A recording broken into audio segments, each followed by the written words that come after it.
Today, I'll be sharing about leading in two worlds, unleashing your potential as a volunteer and beyond.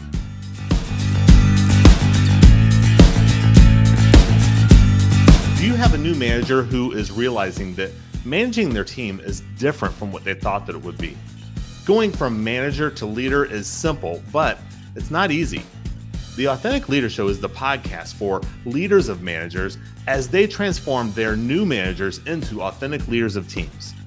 If you work with new managers, or perhaps you are a new manager yourself, my passion is helping new managers in their transformation to authentic leaders. Once a quarter, I offer the New Leader Lab workshop for managers. It's an immersive workshop specifically designed for new managers. The workshop provides the tools, systems, and frameworks new managers need in their transformation to leading high-performing teams. Check out newleaderlab.com to learn about the note-taking workbook that's included, the personalized 90-day leadership plan, and the small group experience. Check out newleaderlab.com today. Well, welcome to today's episode. I'm going to share an overview of what I'll be talking about later today at the Virginia Society of CPAs Volunteer Leadership Summit. This morning, I'm providing a keynote address to almost 100 CPAs who are also volunteers, board members, and committee leaders in their association. These volunteers not only have their day-to-day jobs, but they are deeply involved in volunteer work. Volunteering in any organization, not just via CPA, provides an opportunity to develop transferable skills that also apply to your job roles. Volunteering is a great way to develop these skills. Most of us have been involved in accomplishing something great on a team. With that success are the seeds of transferable skills. When volunteering, communication skills are critical for successful committee initiatives, not only the verbal and written communication, but also the often forgotten component of communication, which is listening. When volunteering, delegation of work also allows for everyone on the committee to share in the tasks that need to be completed. It's important to assign tasks using a framework that's consistent, fair, and creates accountability within the committee. When volunteering, volunteers also build relationships with other committee members and learn from their differing experiences and perspectives. Leading committees and participating as a board member increases strategic thinking, networking, and visibility in your industry. Successful committees and volunteer teams have high levels of accountability. The leaders of these groups need to create an expectation of accountability. Many leaders, they aren't clear about setting clear expectations and accountability because they fear offending volunteers. The volunteers that you want on your team are those who expect accountability for themselves and the rest of the team. If you have volunteers who don't want accountability, well, then they may not be who you need to have on your team. This holds true for your team back at the office, of course, too. When assigning work to others, even on your committee, there are a myriad of reasons that leaders don't delegate work. But these reasons aren't enough to not assign new tasks to your committee.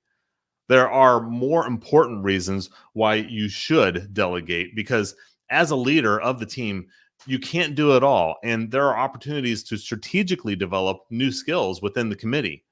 But many times delegation fails because leaders don't have a system to assign tasks.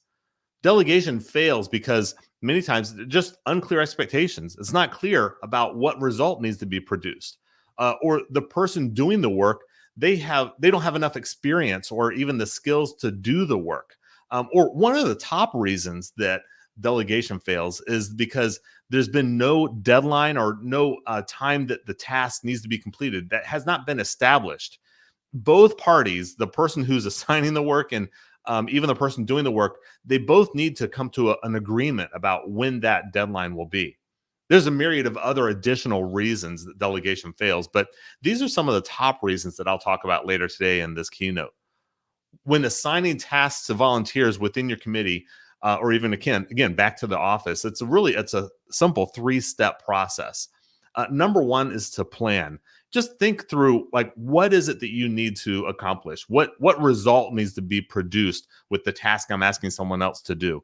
Not only that, who is it that you're asking to do? Who are you strategically selecting? Maybe they have more time or the skills or capacity. There's a bunch of reasons why you might strategically select someone on the committee. And then why? Why does this work need to be done? How does this fit into the grander scope and the grander scheme of the organization? So it takes just a few seconds sometimes just to plan what you're delegating. Number two is that's the dialogue part, right? You're communicating with the person doing the work, being clear about what expectations are and what the result that needs to be produced. Why you're asking them to do it, why this work needs to get done, and then of course decide when will this be completed, when will this work be done. And then the third one is to accept the completed work. Let's just acknowledge that they completed the work. Let them know that, hey, I appreciate the work getting done. But additionally, provide feedback. Speaking of feedback, um, anyone in any kind of leadership role, they need to be ready to provide clear and timely feedback, including those leaders of volunteer groups and volunteer teams. Some will postpone that feedback. Feedback never gets easier with time. Feedback is most effective when it can, number one, be received, and number two, the person receiving the feedback can actually take action. So you've got to really think about your motivation when giving feedback. And when providing feedback, especially if it is constructive, make sure you're focusing on solutions and not blame. Blame can create a defensive posture, and you're trying to get to a real solution. Attending a conference and training program or workshop, it's a great way to increase learning and apply skills and even elevate yourself to new levels. But unless you make a conscious effort to determine a commitment that you will make as a result of something that you learn, you will likely just go back to your safe original self and safe habits. When attending one of these programs, like the one that I'm providing today, I challenge you to identify just one or two actions that you'll commit to doing by stating the result that you will produce. Not only that, but also commit to when you will create that result for yourself, and then perhaps even determine who you may need help from to accomplish it. Have you ever been part of a committee or volunteer group that has accomplished something great? I hope that you have. And if you haven't, I look forward to when you will. Have you ever benefited from volunteering in an association or a nonprofit?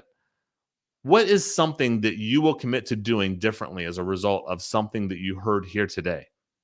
Hey, leadership is simple, but it's not easy. Acquiring and developing these skills begins the transition from manager to leader of high performing teams. Associations hire me as an engaging keynote speaker to develop new skills and mindsets for their conference attendees. I've recently spoken to associations and business leaders about harnessing a culture of clarity and accountability, and also transforming leaders in fast growing organizations. Later this year, I'm speaking about leading your team as a coach of high performing teams and keys to leadership success for next level managers. Learn more about how I can make your conference or event an unforgettable event, or schedule a time to discuss your event at christopherrjones.com/speaking. Each quarter, I host the New Leader Lab for Managers workshop.